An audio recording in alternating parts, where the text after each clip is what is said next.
Good afternoon, brethren. Today, I'd like to talk about the two test commandments of Israel. Now, God brought Israel out of the land of Egypt, and they arrived at Mount Sinai. And there, God offered them great blessings and to be a special treasure to him, as is stated in Exodus chapter 19, verses 5 and 6. Exodus 19, verses 5 and 6. Now, therefore, if you'll indeed obey my voice and keep my covenant, then you shall be a special treasure to me above all people, for all the earth is mine. And you shall be to me a kingdom of priests and a holy nation. These are the words which you shall speak to the children of Israel. And in verse 8 we read their response. Then all the peoples answered together and said, all that the Lord has spoken, we will do. So Moses brought back the words of the people to the Lord. The covenant included commandments, statutes, and judgments, all given so that people could live in an organised and law-abiding society and receive great physical blessings from God. These blessings are listed in other chapters and would make the children of Israel a great and prosperous people. Of course, there was also that little word, if you will indeed obey my voice. Interestingly, in Leviticus chapter 26, verse 3, God again told them to walk in his statutes and keep his commandments. If you walk in my statutes and keep my commandments and perform them, then follows 9 verses of blessings. However, if they would not obey God, then are listed 24 verses of cursings or punishments. In this case, in verse 15, it includes break my covenant. So verse 3, which we read previously, although it does not state it specifically, would also include keeping God's covenant. Again, there was that little word, if you walk in my statutes and keep my commandments. But for some reason, God in Leviticus chapter 26 verses 1 and 2 emphasized 2 of the commandments individually. Leviticus 26 verses 1 and 2, you shall not make idols for yourselves, neither a carved image nor a sacred pillar shall you rear up for yourselves, nor shall you set up an engraved stone in your land to bow down to it, for I am the Lord your God. And in verse 2, you shall keep my Sabbaths and reverence my sanctuary. I am the Lord. Both of these, not making idols and remembering the Sabbath, are listed in the 10 Commandments. And yet they were placed first here before the blessings and cursings. Now obviously the rest of the commandments are very important, but these 2 are singled out. It was as if they were test commandments. In fact, in the book, The United States and Britain in Prophecy by Herbert Armstrong, he actually called these 2 commandments test commandments.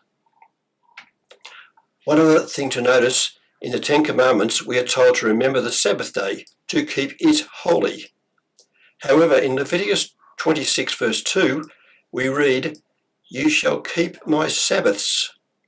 This changes a singular into the plural. Now turning back to Leviticus chapter 23, verse 32, Leviticus 23 verse 32, speaking about the Day of Atonement, we read, it shall be to you a Sabbath of solemn rest, and ye shall afflict your souls on the 9th day of the month at evening, from evening to evening you shall celebrate your Sabbath. So here we see the Day of Atonement is also called a Sabbath. In this chapter in Leviticus, the Feast of Trumpets, the first day of the Feast of Tabernacles, and the last great day were also called Sabbaths. When we read it, we find that we read Sabbaths of rest.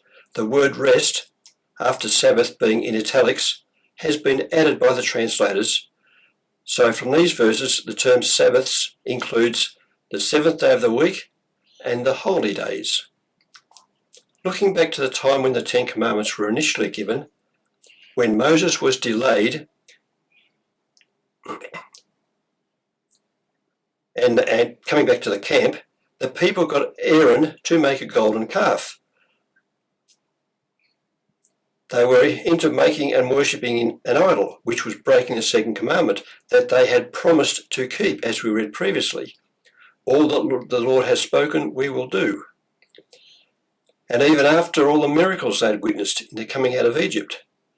But we must remember that the children of Israel had lived in Egypt for hundreds of years among an idol and false god worshipping people, and that making an idol would have been their natural inclination, even though it was against God's law, which they had promised to obey.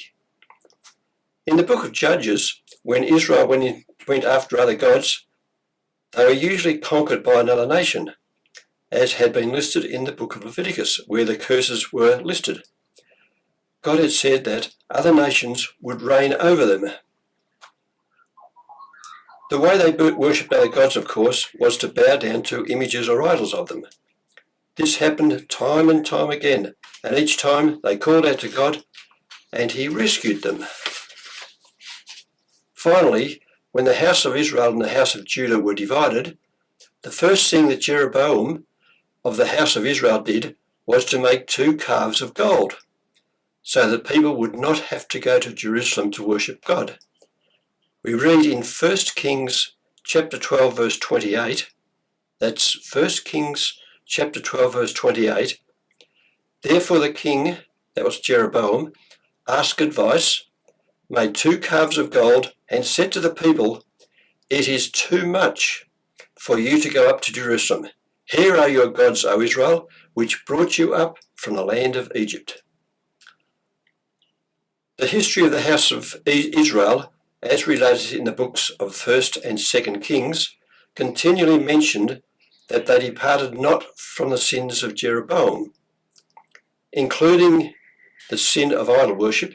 In fact, the term the sins of Jeroboam is mentioned 14 times in these 2 books.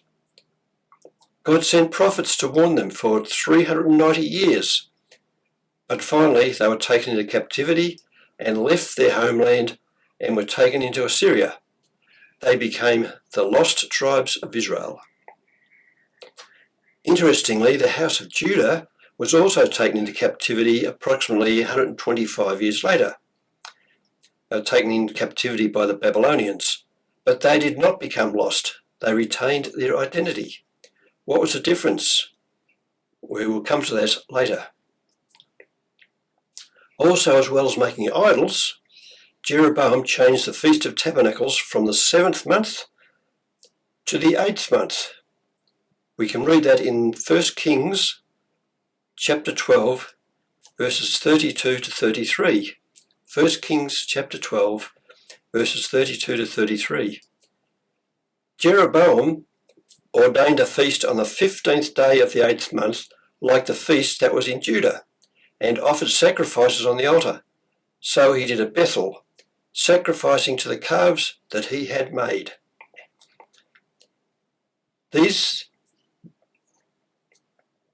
And at Bethel he installed the priests of the high places which he had made.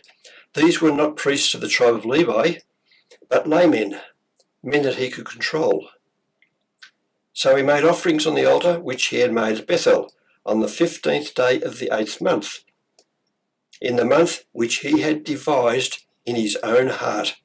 And he ordained a feast to the children of Israel, for the children of Israel, and offered sacrifices on the altar and burnt incense.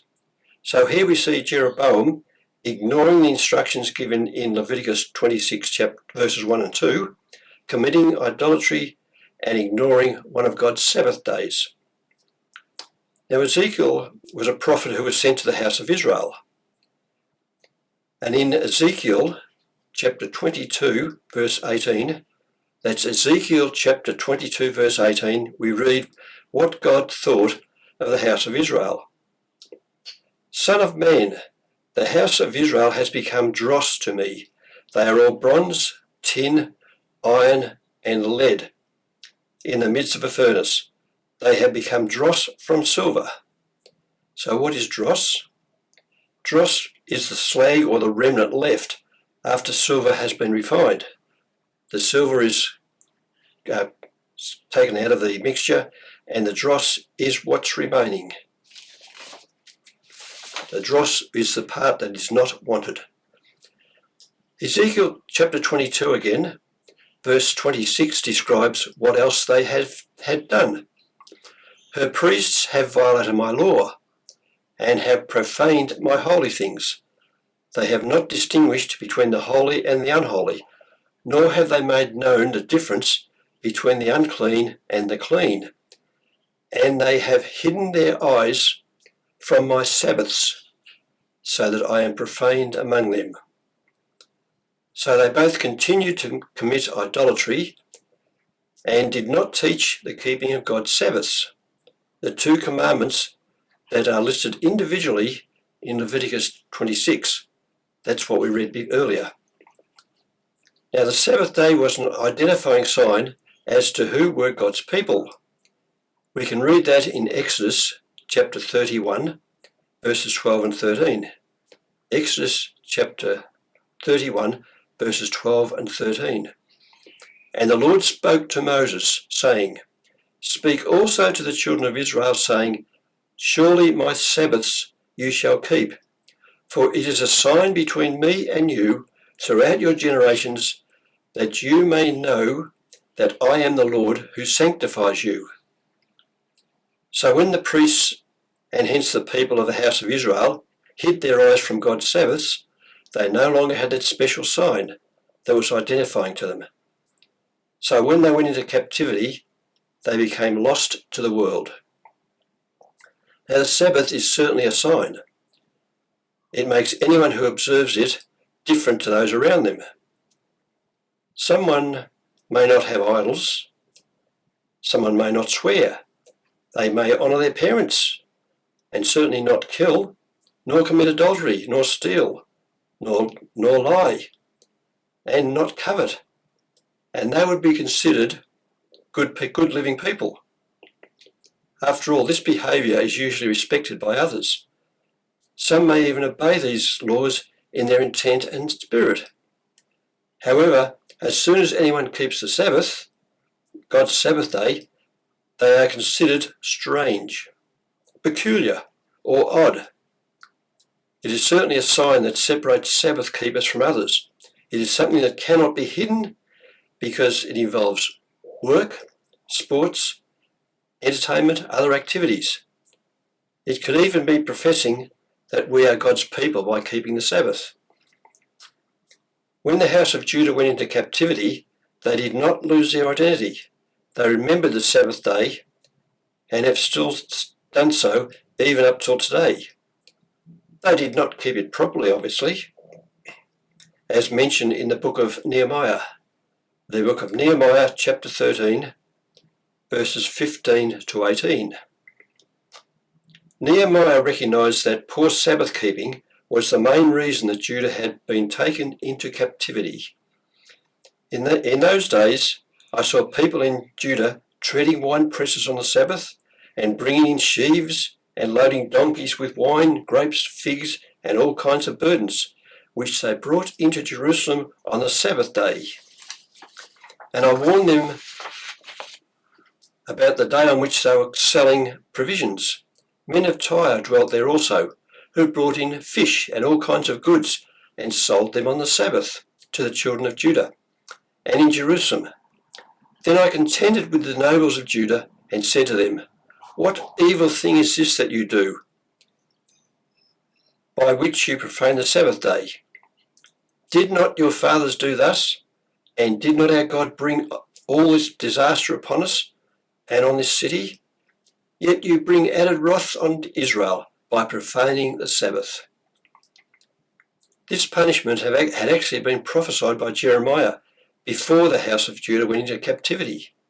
He had told them that if they did not carry burdens on the Sabbath day, they would be blessed and Jerusalem would remain forever. But if they did not listen to God and carried burdens into Jerusalem on the Sabbath day, Jerusalem would be destroyed.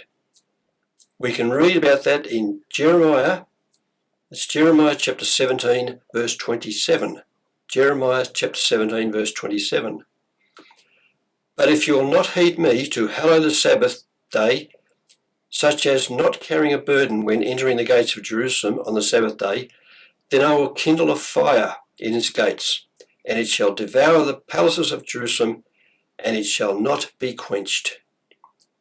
So when Nebuchadnezzar conquered Judah, Jerusalem, including the temple, was destroyed. The people were taken captive to Babylon for 70 years, and then some, actually only a small number initially, returned to the land of Judah. So when we read the New Testament, there are many mentions of the Jewish leaders condemning Jesus for healing on the Sabbath, or for commanding a man to take up his bed and walk on the Sabbath. They had built a fence of laws that were designed to help the people not break the Sabbath commandment. They did not want again to suffer what they had suffered previously. So today, there is much idol worship in Israel. It may not be bound down to images of stone or metal, but there is certainly much coveting, which we know from what the Apostle Paul said is idolatry, worshipping things rather than God. And there is very little Sabbath keeping in the world today. So since God is the same yesterday, today, and forever, he will punish us again like he punished the Israelites during the Old Testament times. The same rules apply to us as applied to them, until finally one day all people living will correctly worship God only. They will not worship idols in any way, shape or form. And they will faithfully keep all of God's Sabbaths, the seventh day of the week and the holy days.